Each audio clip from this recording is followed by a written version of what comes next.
Hello, today I'm going to be reviewing the Phanteks Eclipse G400A, which is available from today in both black and white with an MSRP of $99.99 US dollars or 84.90 Great British pounds. But is it any good? Let's dive in and take a closer look. To remove the tempered glass side panel, there's two captive thumb screws at the back which need to be loosened, and then the panel can be pulled backwards, tilted out and lifted away.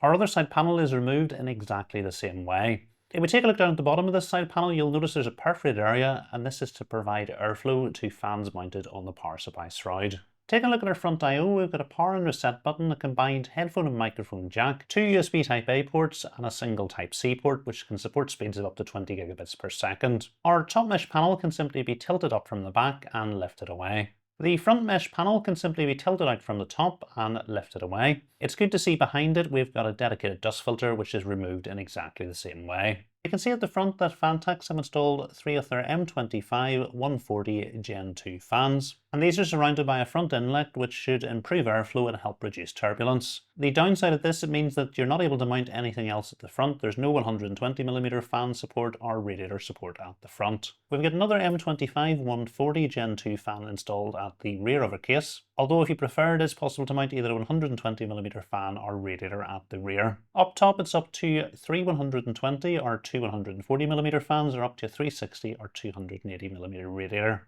And these are going to have to be mounted directly to the top of the case because there's no removable fan or radiator bracket. At the bottom of the case, it's up to 3 120mm fans, and you're going to set these on top of the power supply shroud and then use the long radiator screws that come in the case accessory box to screw these directly to the power supply shroud. You can see we've got a large perforated panel on the side of the case, and this should provide a good source of airflow for those bottom mounted fans. And as well, we've got a really nice ARGB lighting bar on the side of the power supply shroud. In terms of motherboard support, the case supports motherboards up to eATX in size, and it's good to see that we've got additional cutouts for ATX back connector motherboards. If you want to go with a CPR cooler, the maximum height supported is 184mm. At the rear of the case, we've got 7 horizontal PCI expansion slot brackets, and in terms of graphics card support, the maximum length supported is up to 415mm. Moving into the rear of the case, we've got rubber grommets over the two cutouts to the right hand side of the motherboard. We've got a central cable raceway with plenty of Velcro cable straps, and cable routing space looks to be adequate. It's good to see that all 4 of the pre-installed case fans have been connected up together. So all you need to do is plug in the PWM and ARGB cables to your motherboard, or alternatively you can use Phanteks' NextLink hub and software to give you more options. We've got a removable hard drive cage at the bottom of the case, and on top of this you're going to be able to mount either two 2.5-inch drives or a single 3.5-inch drive, while in the hard drive cage itself you can fit a further 3.5-inch drive. In terms of power supply support, the case supports full-sized ATX power supplies up to a maximum length of 270mm, and we've got a removable tray-style dust filter over our power supplies intake. So what I want to do now is give you a closer look at the build I put together in the case.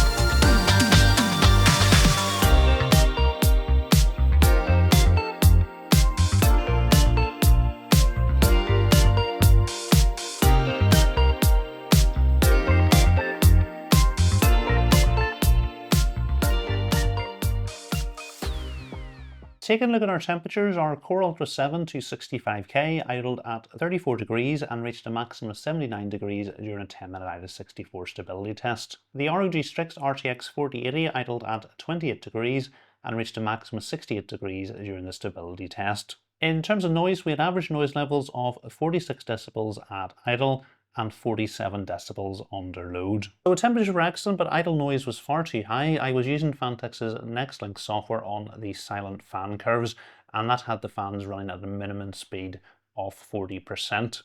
Setting up a custom fan curve and simply reducing the minimum speed down to 20%, the idle noise came down by 10 decibels from 46 to 36 decibels. So it was only when I was sitting editing the video I realised that because the beta version of Phanteks' NextLink software wasn't picking up my CPU temperatures, the thermal testing I'd done was probably inaccurate.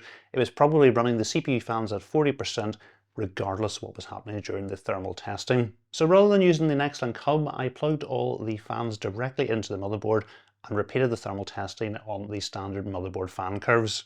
So my suspicions were proved right when the maximum CPU temperature under load came down by 7 degrees, and the noise levels were very similar to what I got after setting up custom fan curves in the LexLink software. So I let Phanteks know about the problems I was having with the software, and they told me they have fixed the issue with not picking up the CPU temperature, so this should be sorted for the release version of the software. And they also said they would take a look at the fan curves and make some adjustments. There shouldn't be any problems going forward with issues of high idle noise. So moving on to the things I liked about the case, and the first thing I liked about this case and was actually quite surprised by was the price. Less than £85 of an MSRP in the UK. This seems to be incredibly good value for money. Given the fact that you're getting an incredibly good looking case, we've got 4 of these new fans from Phanteks. They're not even 120s, they're 140mm fans.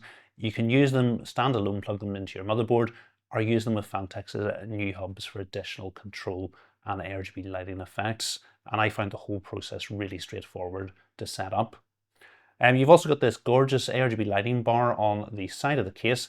You've got a good dust filter at the front of the case, and the cable management at the back is excellent. In terms of the things I didn't like about the case, I suppose the first thing was the idle noise, but you are going to have to set up custom fan curves, and given the temperatures are so good, there's plenty of headroom to bring those down to very acceptable noise levels. Other things I wasn't a big fan of, I did think it was great that there was plenty of cutouts around the motherboard for back connector motherboards, but if you weren't going with a back connector motherboard, I thought there was good cutouts at either side of the motherboard at the bottom, but there's actually no cutouts for the middle of the motherboard, so if you were plugging any cables into headers here, they would be running along the bottom of the case. The only other things I would like to have seen in this case would have been a removable fan stroke radiator bracket at the top, and that would have simplified installing the AIO. And I do think, given that you can fit really large graphics cards in this case, a GPU support bracket would have been a nice feature as well.